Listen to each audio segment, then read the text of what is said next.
प्रहार संघटनेचे अध्यक्ष बच्चू कडू यांच्या आंदोलनाचा पडसाद संपूर्ण राज्यात उमटल्याचे दिसून येत आहे। बच्चू कडू यांचे मागील 6 दिवसांपासून अमरावतीच्या गुरुकुंज मोझरी येथे अन्नत्याग आंदोलन सुरू आहे। दरम्यान त्यांच्या प्रकृतीवर देखील या आंदोलनाचा प्रतिकूल परिणाम होत असल्याची माहिती पुढे येत आहे।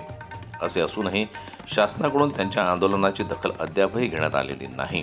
त्यामुळे त्यांच्या समर्थकांमध्ये चांगलीच नाराजी असल्याचं चित्र आहे।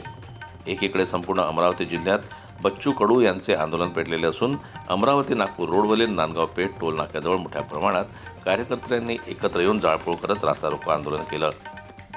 आंदोलन हे उग्र आहे। 5 दिवस झाले बच्चू बोले, 5 दिवसानंतर याच्यापेक्षा आम्ही उग्र करणार, आत्मदान करणार आहोत। आत्मदानाचा इशारा डायरेक्ट आत्मदान करण्याचा इशारा सध्या आंदोलनकारी देत असून चक्काजाम करण्यात आला।